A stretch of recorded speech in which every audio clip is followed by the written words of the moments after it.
喂，大家有冇諗過，你退休之後會唔會發現自己嘅錢唔夠使？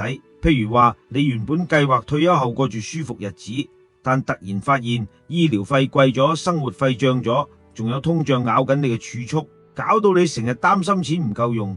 哈哈，呢個問題聽落嚇人，但其實好多人都遇到過。你又有冇試過想象一下呢？我係發財哥，專同大家講有用資訊，得閒分享收息、保本、退休生活資訊，希望你日日開開心心。今條影片分開幾個部分，先講簡單背景，之後講影響，然後發財哥5大獨家精闢觀點，記得睇到最後會有更爆資訊。如果想知道最新秘聞，想快過朋友知最新猛，記得訂閱。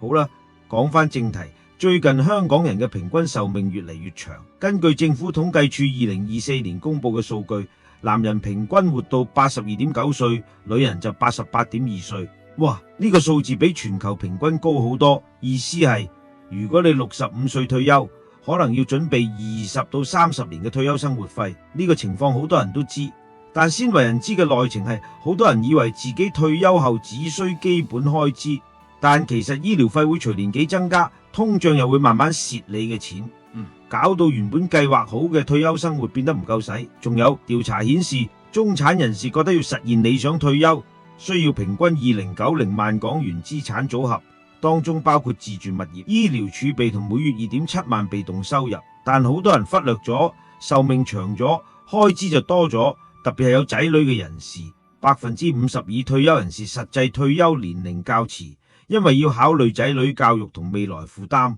呢個係小觀眾知嘅內情，佢哋唔單止要養自己，仲要諗仔女嘅事，壓力大咗好多。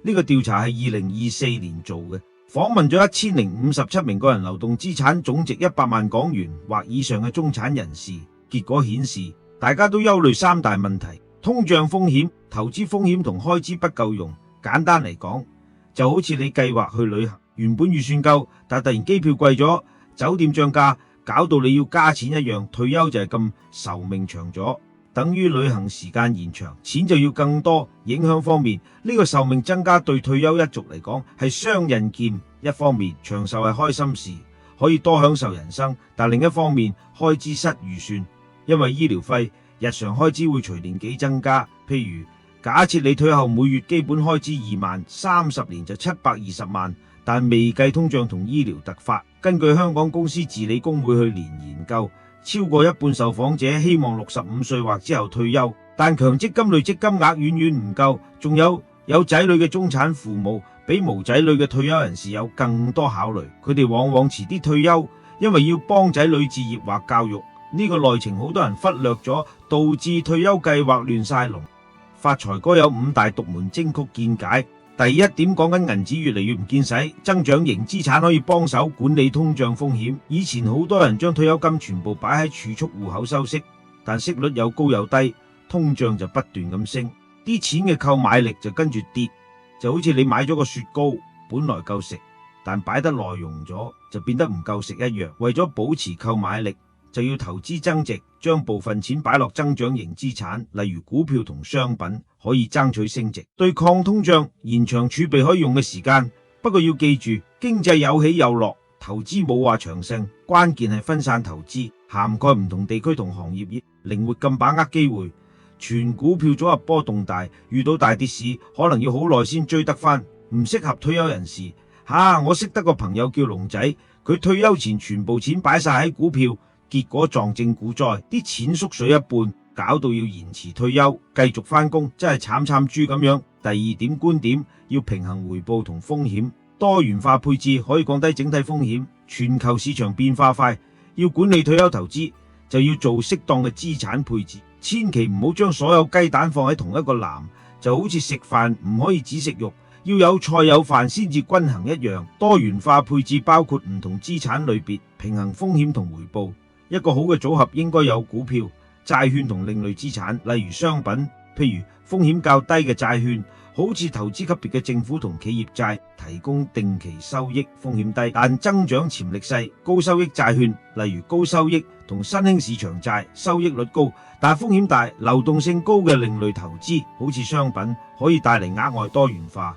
某啲好似黃金同原油波動性大，重點係各類資產之間關聯性低，可以降低整體波動。舉個真實例子，梅姐係我識嘅退休人士，佢以前只係投資股票，結果市場一跌，組合蝕得好犀利，後來轉做多元化，加咗債券同商品，而家個組合穩定咗好多，每月有穩定收入，生活開心啲。第三點觀點預鬆啲，自製長糧應付退休開支。香港人平均壽命80幾歲，規劃開支嗰陣，好容易忽略醫療費用增加同壽命估計太短，搞到啲錢唔夠使。就好似你計劃跑馬拉松，本來以為係10公里，但實際係20公里，體力唔夠就會撲街一樣。長壽係好事，但要維持生活質素，就要將儲備轉化做定期現金流，支持日常開支，剩低嘅繼續投資增值。真正自製長糧，記住要揀冇鎖定期嘅策略，靈活贖回，應付突發醫療或者緊急開支。強哥就係個例子，佢退休後用呢個方法，每月有固定收入，仲有部分錢繼續投資，結果啲錢越滾越多，生活無憂無慮。第四點觀點，香港人越活越長命，退休儲備需要加碼。我先20幾歲，事業啱啱起步，離退休仲好遠，好多人咁諗，但數據顯示壽命長咗，即係退休期長咗，需要更多錢。假設退休後每月使2萬，30年就要720萬，仲未計通脹同醫療費用。香港公司治理工會嘅研究指出，強積金係唔夠使嘅，關鍵係利用時間嘅力量，靠複利效應嚟達成目標。就好似種樹咁，越早種棵樹就越大火。早啲計劃對比起即時享受複複式效應，真係唔可以睇少嘅。例子，你想65歲有1000萬，假設每年平均回報有6%。如果你25歲開始每月投資5000蚊就夠，但係如果你35歲先開始，就要每月投10000蚊。等到45歲先開始嘅話，每月就要超過20蚊先得。後生仔收入可能唔高，但係開支簡單，理財自由度大啲。一旦去到30、40歲結婚生仔，壓力就會大好多。講通脹，2022、2023年香港消費物價升咗2%，而家嘅2萬蚊，20年後只係值1.3萬蚊咋哈！我見過個後生朋友阿明，佢25歲開始做小額投資，而家30幾歲，個投資組合已經大咗好多。佢話好後悔冇再早啲開始。第5個觀點，越早部署就越早自由，分散投資可以捉到更多機會，提早規劃實現財務自由。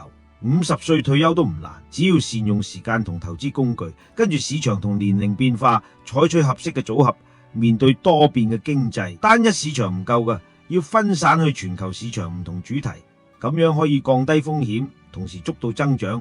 貝萊德財富領航基金系列就係一個好解決方案，有4大特點：一站式產品組合，包括增長型、平衡型、收入型基金，輕鬆揀到多元化選擇，動態多元化，主動管理多資產，結合 ETF 同主動基金，靈活應對市場，穩定派息，專注收益資產，提供有競爭力嘅派息，成本效益，管理費大約1%，降低成本，提升福利，強調全球資產配置，捉緊增長機會。舉個例，阿依玲用咗個基金，退休之後每月有穩定收入，個組合仲增值緊，生活自由自在。記得睇到最後會有更爆嘅資訊。好啦，講翻3大憂慮。退休人士最擔心通脹蝕錢，投資風險大同開支唔夠。調查顯示，中產人士需要2090萬資產先夠理想退休生活，包括物業、醫療儲備同每月2.7萬被動收入。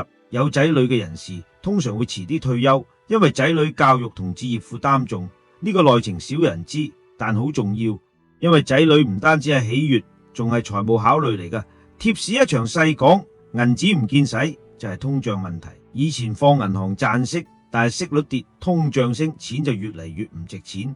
就好似你有個氣球慢慢漏氣變細咗一樣，要解決就要投資增長型資產，好似股票同商品，爭取增值，但係要分散，唔好全部放晒喺股票度，波幅太大。龍仔嘅例子，佢退休前存放股票，遇到跌市，錢少咗，要延遲退休。而家佢轉咗分散投資，個組合穩定咗，開心啲。呢個係鮮為人知嘅教訓。好多人以為股票實賺，但其實唔係㗎。貼士2，多元化配置就好似一隊波，唔可以只靠一個球星，要全隊合作先可以贏波。一樣道理，投資組合要有股票、債券、商品，低風險債券提供收益，風險低，高收益債券收益率高，但風險大，商品可以多元化，相關性低，波幅就少啲。梅姐以前只係買股票，損失好大，而家多元化投資，每月收入穩定，生活好過啲。呢個邏輯係前後對接，因為通脹需要增長，風險需要平。貼士3，自己整長糧命長咗，醫療費又多咗，低估壽命就會唔夠錢使，就好似舊電芯咁，唔好一次過用晒，要慢慢用先至襟，將啲儲蓄變成每個月有現金流，剩低嘅攞去投資，揾啲靈活策略，唔使鎖死筆錢。強哥用呢個方法，每個月有錢使，個組合仲會增值。呢個貼士同之前兩個係連住嘅，因為分散投資先有穩定收入。香港人越嚟越長命，所以要預多啲錢。後生嗰陣覺得好遙遠，但其實要準備20-30年，720萬只係基本，未計通脹，強積金根本唔夠，複息效應就好似滾雪球，越早開始滾就越大嚿。例子好清楚，25歲嗰陣每月儲5000，到45歲就會變2萬。後生嗰陣使費少，容易開始，通脹會蠶食你啲錢，每年升2%，購買力就會跌。阿明25歲開始投資，而家已經增長咗好多。早啲部署先可以實現自由。分散投資，全球主題貝萊德基金，一站式動態穩定派息，成本又低。阿伊玲用咗之後收入穩定，又有增值，仲有啲內情。好少人知嘅就係，好多退休人士忽略咗醫療儲備，結果突然病咗，啲錢就冇晒。調查顯示，一半有仔女嘅人遲咗退休，因為要負擔仔女嘅使費。另一個就係通脹唔單止係物價，醫療費升得更加快，就好似火車咁慢慢加速，追唔上就大鑊。發財哥再分享獨家心得，譬如投資嗰陣唔好追熱門嘢，要睇長遠。另一個就係退休唔係唔做嘢，係轉個生活方式，多啲投資自己嘅健康。再講多少少關於壽命增加，全球平均壽命係升緊，但香港特別高，因為醫療好，生活質素高。但內情係長壽意味醫療開支會更多，唔單止基本藥費，仲有長期護理。調查入面，中產人士有2090萬，包括物業，但好多人冇計到醫療額外儲備，結果退休之後壓力好大。有仔女嘅人一半遲退休，因為要俾仔女讀大學、結婚使費，呢個係少人知嘅內情。佢哋唔單止要養自己，仲要養下一代。貼士1，增長型資產，以前擺銀行，而家息口低，通脹高，股票同商品可以增值，但要分散投資。龍仔佢係典型香港人，60歲退休，全副身家擺晒喺股票度。2020年股災，啲錢少咗30%，要翻工到65歲。而家佢加咗商品落個組合度，穩陣咗，笑住話早知聽發財哥講。貼士2，多元化，股票增長快，債券穩定，商品可以對沖，就好似三腳咁穩陣。55歲退休，只係買股票。2018年跌市，損失好大，後來加咗債券，而家每個月有息收，買嘢唔使諗。貼士3，自製長糧，命長到88歲，啲錢要襟使。強哥65歲退休，用基金每月派息，醫療有突發事可以贖翻出嚟，生活冇憂，加碼儲備。20幾歲開始複息效應，25歲每月5000，到65歲就會有1000萬。阿明28歲開始每月3000，而家35歲已經有50萬，繼續滾落去。分散投資，全球貝萊德，管理費1%，穩定爆資訊。先為人知嘅係香港通脹醫療部分升得更快。2023醫療通脹5%，多過一般2%。另一個有仔女人士退休後仲要幫仔女還債，壓力大。發財哥5個人獨特有見地論點：第一，退休唔係錢夠就得，要有心態準備，就好似幫屋，唔單止搬箱，仲要適應新環境。好多人錢夠，但退休後悶，結果返工。獨特見地，發財哥建議退休前培養興趣，例如打波、旅行先至開心。第二，通脹唔單止物價，生活方式變。年輕時食街邊，退休想食好啲，開支多。